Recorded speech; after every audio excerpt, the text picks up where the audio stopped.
Hello everyone, welcome to my YouTube channel. आज हम करेंगे बीबी सर के कंपाइलर से क्वेश्चंस, जो कि है chapter taxation in case of firm और एलएलपी। अब तो आप अपने बुक्स लेके चलिए स्टार्ट होते हैं। लेकिन उससे पहले मैं बता दूं, अगर कोई मेरा चैनल पे अभी नया है, पहली बार दिख रहा है ये वीडियो, तो ये मैंने क्वेश्चन आंसर सीरीज़ स्टार्ट किया है, जिसमें मैं सारे चैप्टर्स का क्वेश्चंस सॉल्व करती हूँ। ये रीज़न इसलिए कि कभी कभी क्या होता है कि दिक्कत आता है, कुछ डाउट्स आता है, तो हमारे पास कोई होता नहीं है जिससे हम पूछ सकें, या प्रॉब्लम होता है, तो हम जस्ट ट्राइंगे कि मैं कुछ, अगर कोई कॉन्सेप्ट समझ में नहीं आ रहा तो उसको सिंप्लीफाई कर दूँ and you get a hold over the chapter. तो लेट्स, आप प्लेलिस्ट भी चेक कर सकते हैं बाकी चैप्टर्स का, जो हमने क्वेश्चंस डिस्कस किए हैं। टीडीएस है, टीसीएस है, एसईजेड है, एएमटी है, एंड काफ़ी कुछ और भी है, तो अब जो मुझे याद नहीं आ रहा तो आप देख लीजिएगा। तो अभी let's start with this chapter. तो जैसे पहला क्वेश्चन है, पहला दो थ्योरी है, देख लीजिएगा। थर्ड से स्टार्ट करते हैं। तो नंबर 1 का थर्ड बिट, एबीसी एलएलपी है, जिसका प्रॉफिट 500 lakhs है, which after charging interest on capital for A amounting to 15 lakhs calculated at 15% per annum as per the agreement। तो इंटरेस्ट कितना चार्ज हो रहा है? 15% हिसाब से 15 lakhs पे। 15 lakhs है कैपिटल, और इंटरेस्ट एट द रेट कितना है? 15%। ठीक है, तो हमें बताना है कि कितना maximum admissible amount of remuneration है जो पार्टनर्स को दिया जाएगा। तो ये हम जानते हैं, मतलब कितना है, मतलब हमें वो बुक प्रॉफिट के हिसाब से निकालना होता है। कितना होता है मैक्सिमम जो एडमिसिबल रेमुनरेशन, वो कैसे निकालते हैं हम? वो हम निकालते हैं 40B के हिसाब से, जो कि होता है कि सबसे पहले हम लेते हैं आपका 90% of book profit on first 3 lakhs, और बाकी 1,50,000 ये फिक्स्ड है, और बैलेंस अमाउंट पे एट द रेट 60% ऐसे लेते हैं। तो यहाँ पर हमें बता दिया है, जब भी याद रखिएगा पार्टनरशिप फॉर्म का क्वेश्चन स्टार्ट होगा, सबसे पहले कहाँ से स्टार्ट होगा?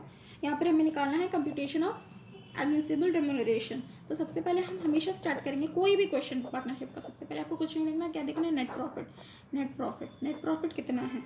नेट प्रॉफिट दे दिया है, लैक्स में है 500 लाख है नेट प्रॉफिट। अब उसमें ऐड बैक कर देंगे हम कितना? एक्सेस। हमें पता है कि हमें कितना देना चाहिए, इंटरेस्ट अलाउेबल कितना है, ये जो 15% इस केस में दिया हुआ है, बट हम कितना जानते हैं? होना चाहिए एट द रेट 12%, 12% के अंदर ही होना चाहिए, लिमिट है, बट ये है एक्सेस, तो हम एक्सेस को जो है ऐड बैक कर देंगे। वो हमारा प्रॉफिट में वो उतना हमारा अलाउ नहीं होगा, तो add interest to partner A in excess of कितना? 12%। तो कैसे निकालेंगे? हमेशा याद रखिएगा, टोटल जितना कैपिटल है, कितना एक्सेस पे हुआ है, कितना परसेंट एक्सेस पे हुआ है? 12 होना चाहिए, तो एक्सेस कितना पे हुआ है? 15, मतलब एक्सेस कितना? 3%, तो इंटू 3, और टोटल कितना है? कितना है? 15% टोटल पे हुआ है। ठीक है, 15 में से एक्सेस कितना है उतना डिसअलाउ कर देना है, तो ये हमारा हो जाएगा 3 lakhs। ठीक है, तो अब हमारा निकल जाएगा book profit under section 40B, ये हमारा हो जाएगा 503। तो ये हमारा बुक प्रॉफिट निकल गया। अब जब हमारा बुक प्रॉफिट निकल गया, तो हम बता देंगे कि हमारा मैक्सिमम एडमिसिबल रेमुनरेशन कितना है। यहीं बस आपको डाल देना है कि पहला 3 lakhs ना, तो फर्स्ट 3 lakhs पे यहाँ तक खत्म हो गया है। अब हमें ये निकालना है 3 lakhs पे 90%, ये हो जाएगा 2,70,000, और बैलेंस 1,50,000 फर्स्ट पार्ट पे। हम इसका हायर लेते हैं, और बैलेंस अमाउंट में एट द रेट 60% लेते हैं। बैलेंस कितना? 500 3 lakhs में से 3 lakhs गया, कितना बचा? 500 lakhs। 500 lakhs पे 60%, जो कि आपका हो जाएगा 300 lakhs। और यहाँ पर कितना हो गया था 2,70,000 हायर ऑफ द। अब इन दोनों का लोअर लेते हैं, लोअर ऑफ, सॉरी यहाँ नहीं, ये दोनों तो प्लस हो जाएगा, ये तो पागल हो गई, आई एम सॉरी, ये वाला प्लस हो जाएगा। ये पहला फर्स्ट अमाउंट में आपका 2,70,000 आया हायर दोनों का, बैलेंस अमाउंट में एट द रेट 60% हुआ 300 लाख। तो ये 2,70,000 प्लस 300 लाख, ये जो कि हो जाएगा आपका 302.70 लाख। तो ये आपका निकल जाएगा कि इतना रेम्यूनरेशन एडमिनिस्ट्रेबल है। आई होप आपको ये समझ में आया। अब नेक्स्ट करते हैं। नेक्स्ट है MS हरीलाल इंडस्ट्रीज़ और पार्टनरशिप फर्म है, ठीक है, MS हरीलाल। तो ये अपना profit and loss account, income statement दे दिए हैं, एक्सपेंस इनकम का प्रॉफिट एंड लॉस है। तो और एडिशनल इन्फॉर्मेशन हमें दे दिया गया है। एडिशनल इन्फॉर्मेशन में क्या क्या दिया हुआ है कि सैलरीज पे किया गया है पार्टनर ए और पार्टनर बी को। चलिए लिखते जाते हैं, ठीक है। सैलरीज ए और बी, इसको दिया है 1 लाख, सॉरी ये है 1.5 लाख, और बी को 1 लाख, दोनों दिया गया है। उसके बाद जाके इंटरेस्ट दिया गया है 54,000 बी को दिया गया है कितना रेट में, at the rate of 18% simple interest authorize by the partnership deed. But हम जानते हैं 18% तो नहीं होना चाहिए, कितना तक हो सकता है, 12% ही अलाउड है, 12% होना चाहिए, 18% दिया गया है। इसका मतलब कितना एक्सेस है, 6% एक्सेस। तो ये जो 6% एक्सेस है वो क्या हो जाएगा, डिसअलाउड हो जाएगा। डिसअलाउड मतलब ऐड बैक हो जाएगा। हम प्रॉफिट में इसको प्रॉफिट का हिस्सा बना लेंगे, उसमें डिडक्शन नहीं मिलेगा, इसलिए ऐड बैक हो जाएगा, ठीक है। और उसके बाद क्या है, प्रोविडेंट फंड कंट्रीब्यूशन है, कैश का पेमेंट है, वो करते हुए चलिए हम लोग करते हैं। अब तो हम लोग को क्या करना है, हमारा क्वेश्चन में है हमें no form debited following computation of profit for computation of business income, ठीक है। तो हमें निकालना है कंप्यूटेशन।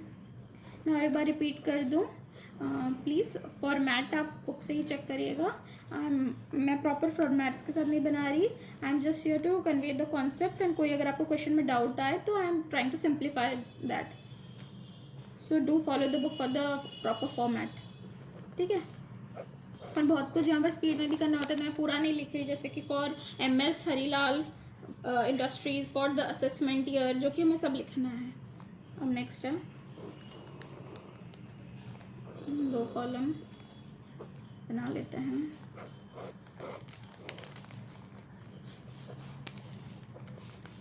ठीक है। देखिए पार्टनरशिप फर्म का क्वेश्चन करने का कुछ बहुत बेसिक से चीज़ें हैं, जब ये डिस्कस करेंगे 1-2 क्वेश्चन करते ही आपको बहुत ग्रिप आ जाएगा। जैसे कि वो पहला वाला तो बहुत इजी था, कुछ नहीं था, क्योंकि हमें सिर्फ बुक प्रॉफिट के हिसाब से कितना रेम्यूनरेशन हमें अलाउड है वो निकालना था। बट इसमें देखिए बहुत सारी चीज़ें कवर होंगी। सबसे पहले जैसे क्वेश्चन आता है ना, सबसे पहले नेट प्रॉफिट देखेंगे P&L से, और क्लिक देना है। तो वही हम पहले देखेंगे नेट प्रॉफिट क्या है, बहुत ईजी होता है। पहले लिए 1 लाख रुपये, अब उसमें जितना हम जैसे दिया हुआ है, क्या दिया हुआ है कि सैलरीज ए को इतना दिया हुआ था, बी को इतना दिया हुआ है। तो जब भी सैलरीज दिया होगा, क्योंकि हम जानते हैं ये जो भी सैलरीज है या कोई भी नाम से, अगर रॉयल्टीज़ है, ये सब नाम अलग अलग होता है, बट ये रेम्यूनरेशन ही तो है ना जो दिया जाता है पार्टनर्स को, तो वो हम हमेशा ऐड बैक कर देते हैं। क्यों, हम 40B के हिसाब से देंगे रेम्यूनरेशन, वो जो बुक प्रॉफिट में क्या बोलते हैं आपका 90% ऑन 3 लाख 1,50,000, फिर balance eight the rate of 60%, वो हम उसी के हिसाब से देंगे। तो जितना भी अभी यहाँ बोला जाता है उसको पहले ऐड बैक कर दिया जाता है सिंपली, तब हमेशा ऐड बैक कर दोगे। Add back remuneration to partners, तो कितना है 1,50,000 प्लस 1 लाख, कितना हो जा रहा है, यहाँ लिख दो 1 लाख प्लस 1.5 लाख, 2,50,000। तो ये हमारा यहाँ तक हो गया 3,50,000, ठीक है।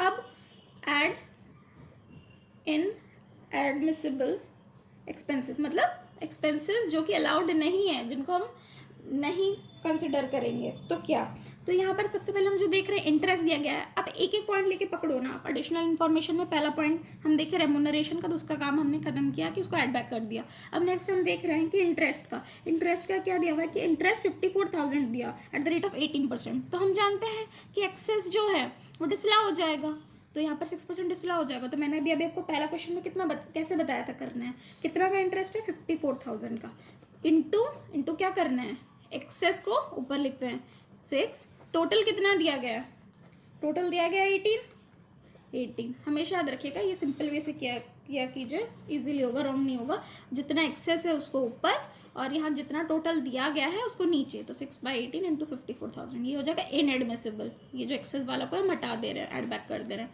तो ये आपका आ जा रहा है 18,000। ठीक है, अब नेक्स्ट पॉइंट देखना है। नेक्स्ट पॉइंट दिया है out of provident fund contribution debited to P&L account 10,000 remains. ये जो फोर्थ पॉइंट दे दिया है ना, ये उसी का है, वो फोर्थ पॉइंट काट दीजिए जो दिया हुआ है बुक में, वो आउटस्टैंडिंग मतलब कंटिन्यूएशन है, it's the same statement. Out of the provident fund contribution debited to profit and loss account 10,000 remains outstanding beyond the due date of filing return specified in section 139(1).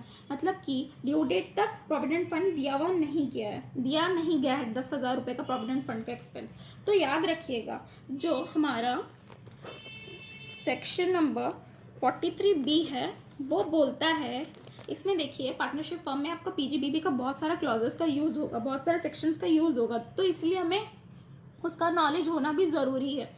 तो यहाँ पर section 43B आ जाएगा। 43B क्या बोलता है कि एक second,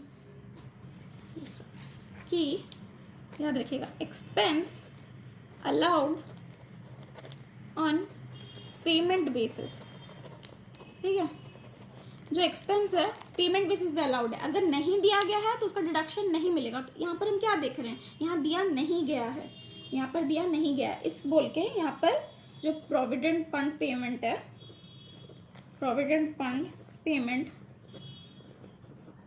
outstanding, जो आउटस्टैंडिंग है हो जाएगा डिसअलाउड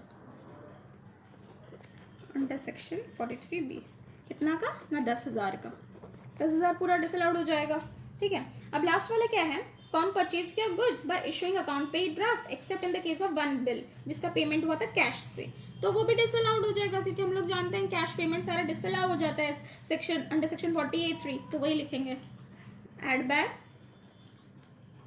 कैश पेमेंट, वही फिर से ऐसे ही डिसअलाउड अंडर सेक्शन 48(3) ना, कितना का 80,000 रुपये का।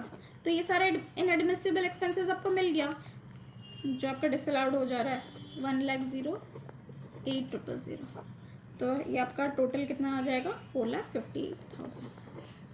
ठीक है, अब इसमें ये सब तो हो गया ऐड बैक, सारा पॉइंट्स कवर हो गया, पर इसमें और एक चीज़ बचा है हमारा, जो कि आपका लेस होगा ना। क्या, याद रखिएगा, कोई भी ये इस प्रॉब्लम में हमेशा आप स्टार्ट कैसे करोगे, नेट प्रॉफिट से स्टार्ट करोगे, फिर जितना भी पार्टनर्स को रेम्यूनरेशन रॉयल्टी जो भी बोलेगा ऐड बैक कर दोगे, इनएडमिसिबल एक्सपेंसेस सारा जो ऐड बैक कर देंगे। और लेस इसमें क्या होता है, लेस इसमें होगा जो भी अदर फंड का इनकम इसमें आके मतलब नेट प्रॉफिट में होगा।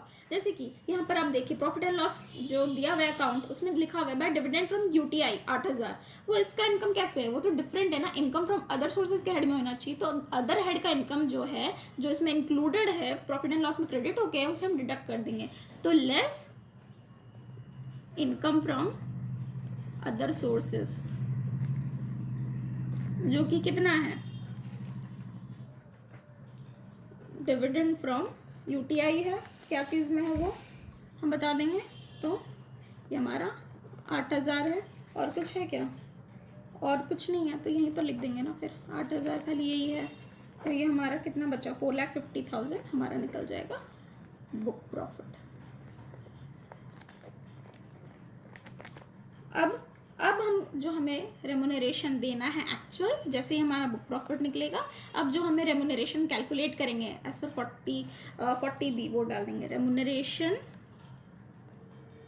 टू पार्टनर्स एक्चुअल वाला अभी हमें निकालना है ना, सेक्शन 40 दी। ठीक है, तो वो कैसे निकालेंगे, रेमुनरेशन कितना हो जाएगा, देखिए रेमुनरेशन निकालना है हमें। बुक प्रॉफिट आ गया 4,50,000, 4,50,000 पहला, फर्स्ट 3 lakhs का इंटू 90%, 2,70,000। हमेशा याद रखिएगा ये निकालने का कोई सेंस नहीं बनता, क्योंकि अगर पहला 3 लाख हो जाएगा तो हमेशा 2,70,000 ही आएगा ना, क्योंकि विच एवर इज हायर होता है तो हमेशा 1.5 लाख से तो ये फिगर 2,70,000 ही बड़ा होगा। तो यहाँ पर हमेशा कुछ भी कर लो 2,70,000 ही आने वाला है। फिर भी मैं यहाँ बता रही हूँ, बाद में और नहीं बताऊंगी, अब जब समझ जाओगे। 2,70,000 और बाकी बैलेंस कितना बताया, 4,50,000 माइनस 3 लाख चला गया तो 1,50,000 बचता है। तो 1,50,000 इंटू 60%, तो ये कितना हो जा रहा है 90,000। तो ये हो जाएगा 2,70,000 प्लस 90,000, ये दोनों प्लस हो जाएगा, तो ये टोटल कितना आ जा रहा है आपका 3,60,000। तो रेमुनरेशन 3,60,000 निकला। अब पर एक्चुअल कितना था, यहाँ पर रेमुनरेशन देखिए कैसे निकालेंगे हम। यहाँ पर हमारा हो जाएगा ये रेमुनरेशन अलाउबल हमारा इसके हिसाब से 3,60,000 पर एक्चुअल रेमुनरेशन हम कितना पे किए हैं। एक्चुअल रेमुनरेशन यहाँ पर हम लोग किए थे 1.5 + 1, वही उसको हम लिखेंगे 2,50,000 एक्चुअली ये पे किए हैं। अलाउबल हमारा इतना निकल रहा है, तो इन दोनों में से अब जो लेस होगा वो हमारा डिडक्ट हो जाएगा। इन दोनों में से लेस क्या है 2,50,000, तो ये हमारा निकल जाएगा 2 लाख रुपीज़। क्योंकि हम इतना का डिडक्शन अलाउड है हमें, बट हम दिए ही कम है ना, तो जितना हम दिए हैं हमेशा उसका कंपेयर होता है। इन दोनों में से अलाउबल इतना है और दिए जितना है, उन दोनों का जो लेस होता है उतना हमें डिडक्शन मिल जाएगा। तो 4,50,000 माइनस 2,50,000, तो हमारा आ जाएगा 2 लाख आ जाएगा हमारा टैक्सेबल इनकम। तो आई थिंक ये बहुत ही ईजी है, कहीं दिक्कत नहीं होना चाहिए। फिर भी अगर आपको कहीं पर भी दिक्कत लगता है तो do ask me in the comment section, and please do give it a like, और कमेंट करके बताइएगा कि आपको अच्छा लगा, क्योंकि बहुत एफर्ट्स जाता है इसमें, तो बहुत अच्छा लगेगा अगर आप एक कमेंट करेंगे। Do comment please, it matters a lot. Next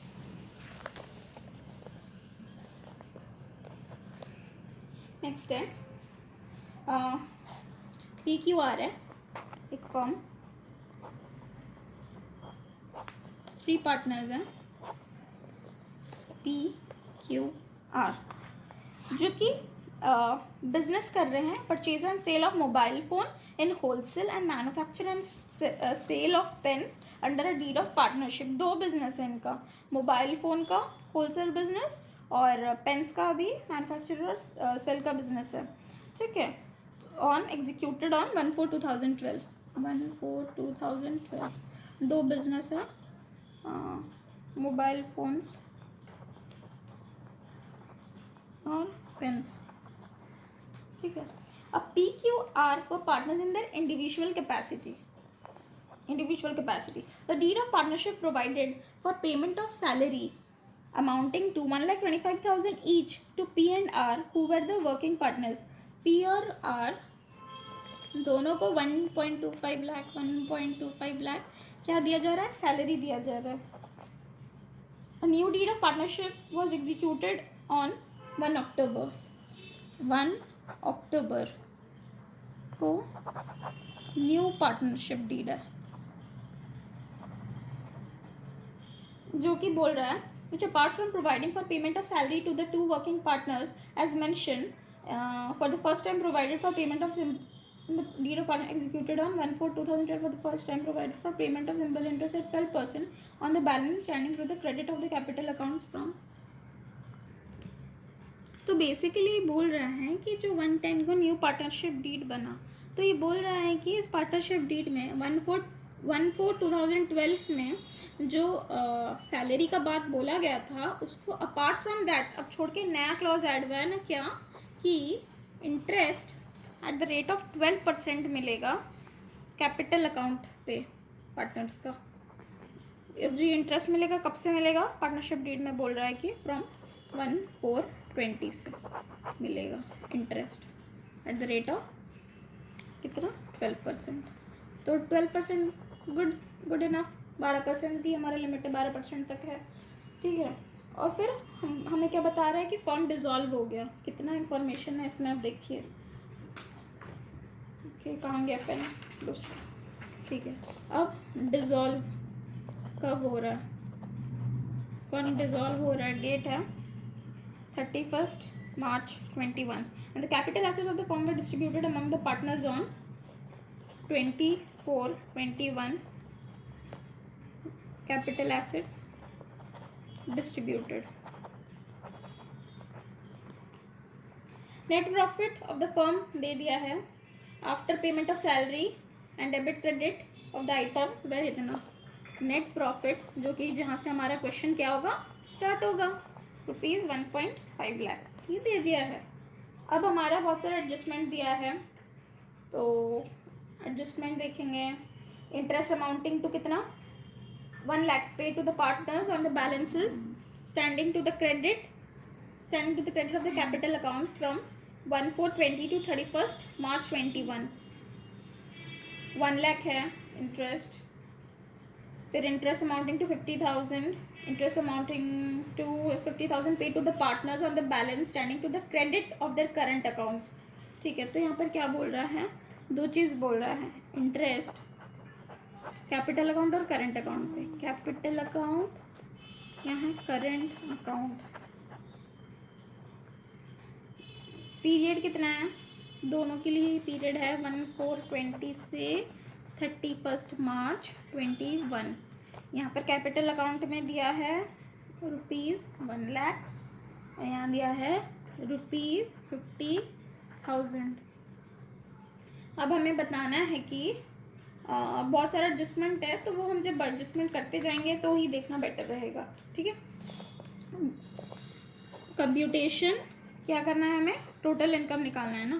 computation of total income start करते हैं।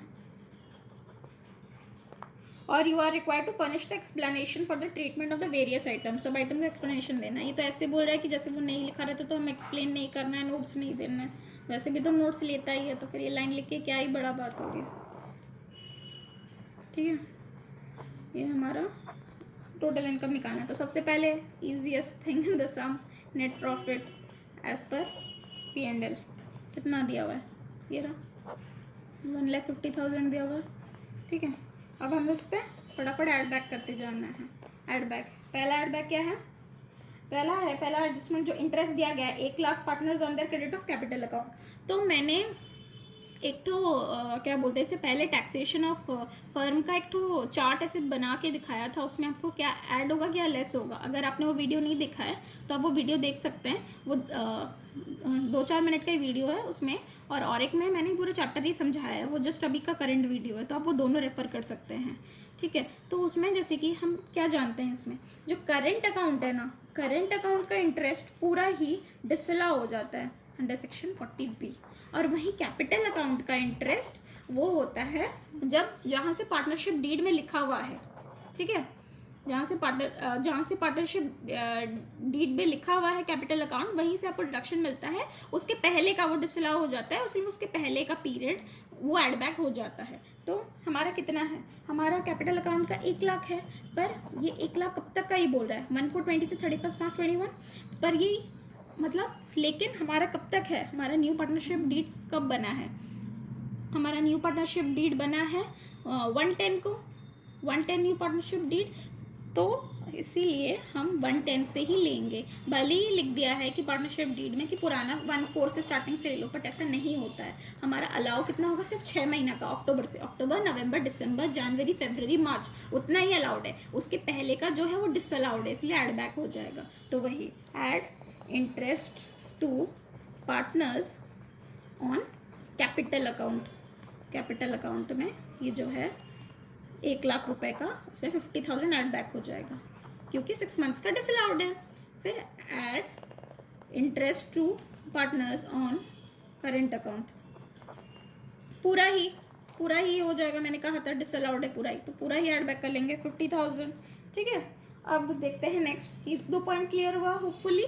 नेक्स्ट है interest amounting to 20,000 paid to the HUF of partner P at the rate 18% per annum. ठीक है, तो ये वाला पॉइंट बहुत ज़्यादा इंटरेस्टिंग है। कैसे इंटरेस्टिंग है? क्योंकि हम जानते हैं कि अगर इंटरेस्ट दिया जाता है एक इंडिविजुअल कैपेसिटी में कोई है और अगर वो देता है रिप्रेजेंटेटिव कैपेसिटी में इंटरेस्ट, तो वो 12% का लिमिट एप्लीकेबल नहीं होता है। या फिर वाइस वर्सा, अगर कोई रिप्रेजेंटेटिव कैपेसिटी में रिसीव करता है इंटरेस्ट इंडिविजुअल कैपेसिटी में, तो भी इंटरेस्ट डिसअलाउ नहीं होता है, 12% वाला लिमिट नहीं लगता है। मैंने अपने नोट्स में भी अच्छे से समझाया है, वो रेफर कर सकते हो। और तो इसीलिए यहाँ पर वही हो रहा है कि जो इंटरेस्ट दिया जा रहा है 20,000 रुपीज़ का, वो HUF ऑफ पार्टनर P को दिया जा रहा है, पार्टनर P को नहीं दिया जा रहा है। तो वो एक इंडिविजुअल कैपेसिटी, एक जो फर्म है वो रिप्रेजेंटेटिव कैपेसिटी में दे रहा है। ठीक है, तो इस बोल के 18% पर एनम का जो है उस पर कुछ भी नहीं होगा, मतलब वो डिसअलाउ नहीं होगा, वो ओके है, अलाउड है, तो उसको हम कुछ नहीं ट्रीटमेंट करेंगे। अब नेक्स्ट क्या है? फोर्थ पॉइंट देखिए, पहले का 3 सॉल्व है। Fourth adjustment, payment of 25,000 towards purchase of mobile phone made by cross cheque. Cross cheque हम जानते हैं डिसअलाउड होता है, क्रॉस चेक से नहीं चलेगा। तो कितना? 25,000 का 25,000 पूरा टैक्सेबल हो जाएगा। मैं लिख रही नहीं हूँ टाइम शॉर्टेज के लिए, वही लिखोगे कि मोबाइल फोन्स। ठीक है, लिखना है क्रॉस चेक से, पूरा लिखना है, तो हमारा भी पूरा एड बैक हो जाएगा 25,000 का। उसके बाद नेक्स्ट है 30,000 being the value of gold jewellery received as gift from a manufacturer for achieving sales target. ठीक है, कितना का है? 30,000 का है। तो हम जानते हैं कि जो मैन्युफैक्चरर से हम रिसीव कर रहे हैं ये टैक्सेबल हो जाएगा अंडर PGBP फॉर, क्योंकि वो क्या है? Benefit arising from business. इसका देख लीजिए, नोट भी दिया हुआ होगा। इसका नोट देखते हैं कहाँ पर है, नोट नंबर 5 है। तो दिया हुआ है gold jewellery valued at 30,000 received as gift from a manufacturer received as gift from a manufacturer for achieving sales target is taxable under PGBP being a benefit arising from business। तो यहाँ पर इसका भी कोई भी एडजस्टमेंट नहीं आएगा, ये जस्ट हमें यहाँ पर कंफ्यूज करने के लिए दिया हुआ है। ठीक है, नेक्स्ट क्या है? Depreciation amounting 15,000 on motor car bought and use exclusively for business purpose but not registered in the name of the firm. इसका भी कोई एडजस्टमेंट नहीं आएगा। अभी नेक्स्ट है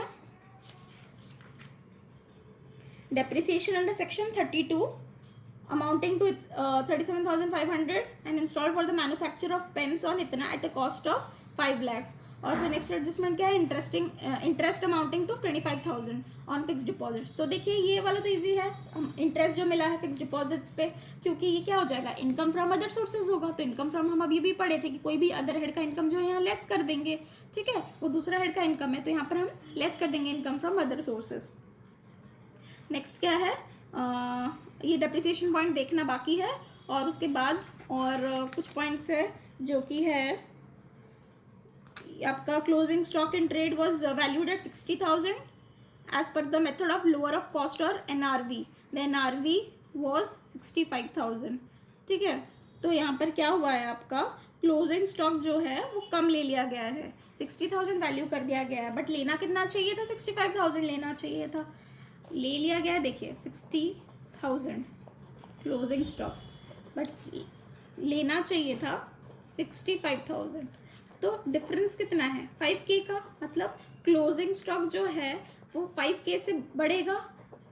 तो यहाँ पर अगर क्लोजिंग स्टॉक 5K से बढ़ेगा तो यहाँ पर हमारा बढ़ा नहीं है, तो मतलब हमारा प्रॉफिट भी 5K से बढ़ना चाहिए था। क्लोजिंग स्टॉक बढ़ता है तो प्रॉफिट भी बढ़ता है, तो यहाँ पर हमारा बढ़ा नहीं है, इसलिए हम यहाँ पर ऐड बैक कर देंगे। Add back difference in valuation of closing stock. तो यहाँ पर हमारा 5,000 से इंक्रीज हो जाएगा नेट प्रॉफिट, जो कि होना चाहिए था। क्लोजिंग स्टॉक को कम वैल्यू किया गया था, तो यहाँ पर बढ़ जाएगा 5,000। अब क्या है? ब्रॉड फॉरवर्ड बिजनेस लॉस है, फिर FMV of the capital asset दे दिया है, द कॉस्ट ऑफ एक्विजिशन दे दिया है। ये कैपिटल एसेट का पॉइंट है, ये अलग हो गया। तो और अभी और क्या है? और हम एक पॉइंट छोड़ रहे हैं, सैलरी जो दिया गया था। ये देखिए जो हमारा यहाँ पर सैलरी हम लोग लिखे थे, हम लोग सबसे पहले ही हमें ऐड बैक कर देना चाहिए। सैलरी हमेशा हमें पता है, क्योंकि हम वो 40B के हिसाब से बुक प्रॉफिट के हिसाब से निकालते हैं, तो इसको भी ऐड बैक हो जाएगा। Add salary paid. कितना 2,50,000, 1,25,000 प्लस 1,25,000, तो ये 2,50,000। तो ये सारा हमारा एडजस्टमेंट यहाँ कवर हो गया, यहाँ का सारा 3,80,000, ये हो गया टोटल 5,30,000। अब इसमें हम लेस क्या कर देंगे, जो भी आइटम्स अदर सोर्सेज का जैसे है, और एक डेप्रिसिएशन का पॉइंट हमें देखना है, और तो कुछ नहीं बचा है, देख लेते हैं। तो सबसे पहले हम वो वाला कर देते हैं अदर सोर्सेज का, क्या है, interest received on bank deposits, interest received on sorry fix deposits, कितना 25,000 रुपये एडबैक हो जाएगा। तो अब यहाँ पर हम ये हो गया। अब हम देखेंगे डेप्रिसिएशन का पॉइंट। डेप्रिसिएशन का पॉइंट जो बोल रहा है कि मैन्युफैक्चर ऑफ पेन्स डेप्रिसिएशन जो है उसका, मशीनरी लाया गया installed for manufacture of pens on इतना at a cost of 5 lakhs। तो हम जानते हैं कि मशीनरी का जो डेप्रिसिएशन लगता है 20%, बट यहाँ देखिए ऑन कितना है 1 नवंबर, तो मतलब कि लेस देन 180 डेज, नवंबर दिसंबर जनवरी फरवरी मार्च, तो that is less than 180 days. तो यहाँ पर कितना 10% हाफ रेट उससे हो जाएगा, ठीक है, 180 डेज से कम है, तो इसीलिए डेप्रिसिएशन लगेगा on 5 lakh eight the rate of 10%। तो ये कितना हो जाएगा 50,000 हो जाएगा। और तो यहाँ पर क्या है, और जो कैपिटल एसेट्स का पॉइंट है कि the FMV of the capital asset इतना, cost of the acquisition was इतना। तो हम देखेंगे कि कैपिटल एसेट्स जो है, कैपिटल गेन कब अराइज होगा, कैपिटल गेन अराइज होगा जब यहाँ पर कैपिटल एसेट डिस्ट्रीब्यूट हुआ, तभी कैपिटल गेन अराइज होगा ना। तो वो तो हो रहा है डिसॉल्व होने के बाद, तो यहाँ पर हमारा आएगा नहीं, ये हमारा ईयर एंडिंग का हम बना रहे हैं, तो ये उसके बाद में होता है, तभी तो गेन निकलेगा। तो ये वाला पॉइंट हम उसको इग्नोर करेंगे, ठीक है। तो हम ये वाला पॉइंट इग्नोर करेंगे। तो हम अब क्या करेंगे, ये हमारा इतना निकल गया जो कि हमारा लेस हो जाएगा बुक प्रॉफिट निकलने के लिए। ये हमारा 75,000, तो ये हमारा निकल जाएगा 4,55,000, जो कि हमारा हो जाएगा बुक प्रॉफिट। अब उसमें हम जो एडमिसिबल रेम्यूनरेशन कितना है अंडर सेक्शन 40B वो लेस करेंगे, ठीक है। तो उसमें कैसे करेंगे, लेस रेम्यूनरेशन टू पार्टनर्स, तो उसका हम निकालेंगे। तो उसका लिमिट आगे निकालोगे एज पर 40B, कितना हो जाएगा, पहला 3 लाख का 90%, तो वो आ जाएगा पर 2,70,000, और 150,000 में से 2,70,000 रेस्ट, बाकी ये 4,55,000 से 3 लाख गया, और कितना बुक प्रॉफिट बचा 1,55,000। तो 1.55 लाख पे आपका 60% बैलेंस पे हम जानते हैं, जो कि हो जाएगा 93,000। तो इसका इन दोनों में से जो आपका ये प्लस ये आपका हो जाएगा 1000, और एक्चुअल सैलरी जो पे किए हैं, एक्चुअल सैलरी पेड 1,25,000 प्लस 125,000, अभी हम देखे थे सैलरी पेड यहाँ पर माइनस किए थे 2,50,000, एक्चुअल सैलरी उतना का ही हम दिए हैं 2,50,000। तो इन दोनों में से जो लेस होगा, इन दोनों में से जो लेस होगा आप लिखोगे यहाँ पर विच एवर इज लेस करके, तो इन दोनों में से लेस हुआ 2,50,000, तो मतलब कि 2,50,000 माइनस हो जाएगा, ये बचेगा आपका 2,05,000। अब इसमें से क्या होगा, नेक्स्ट देखते हैं। नेक्स्ट है, यहाँ से लेस हो जाएगा बिजनेस लॉस। बिजनेस लॉस जो है हम लोग का कैरी फॉर कितना आया था 50,000 रुपये, बिजनेस लॉस 50,000 रुपये लेस हो जाएगा, तो हमारा बचता है 2,05,000 माइनस 50 दैट इज़ 1,55,000। यह हो जाएगा हमारा बिजनेस इनकम, ठीक है।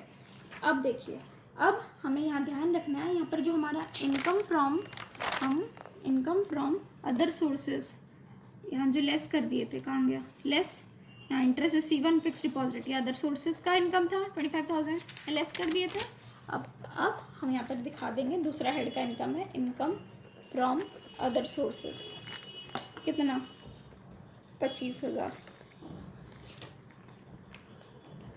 ये हो जाएगा आपका 1,80,000। ये हम ऐसा क्यों किए, आगे क्वेश्चन में तो हम नहीं किए थे, उसमें सिर्फ हम लोग लेस करके छोड़ दिए, क्योंकि यहाँ पर क्या पूछा है, यहाँ पर पूछा है टोटल इनकम, इसलिए दूसरे हेड का इनकम भी आपको दिखा के ऐड बैक करना था। पर उसके पहले क्वेश्चन में आप जाइए, पहले क्वेश्चन में क्या पूछा है, टैक्सेबल बिजनेस इनकम, इसलिए हम लेस तो कर देंगे income from other sources, but उसको दूसरा हेड नहीं दिखाएंगे, उसको वापस ऐड बैक नहीं करेंगे इनकम फ्रॉम अदर सोर्सेज दिखा के, ठीक है, वो हम ऐड बैक वापस नहीं करेंगे, because the question was compute the business income, but in this case question is compute the total income. So total income में तो अदर सोर्सेज का इनकम भी तो टोटल इनकम का पार्ट होता है, सारे हेड्स का इनकम टोटल इनकम का पार्ट होता है, पर बिजनेस इनकम में तो ये नहीं आएगा अदर सोर्सेज दूसरे हेड का इनकम, उसमें सिर्फ बिजनेस का इनकम आएगा, इस बोल के वहाँ पर नहीं आया। तो ये जो भी हम चीज़ किए ये आपको सारे पॉइंट्स नोट्स में देने हैं, क्योंकि वैसे भी देते हैं और यहाँ तो क्वेश्चन में भी लिखा है कि सारा पॉइंट को एक्सप्लेन करो। तो आई होप इसमें बहुत कुछ कवर होता है, तो आपका पॉइंट क्लियर हो गया होगा। और अभी next question, I think video थोड़ा लंबा हो गया, तो हम नेक्स्ट क्वेश्चन पर फर्दर कंटिन्यू करते हैं। 4th तो थ्योरी है, तो 5th क्वेश्चन से कंटिन्यू करते हैं। आई होप ये आपके लिए बेनिफिट हो। अगर आप ये अच्छा लगे आपको तो प्लीज़ ज़रूर कमेंट कीजिएगा कि फिर मैं नेक्स्ट वीडियोस के बाद कि नेक्स्ट कर सकूँ।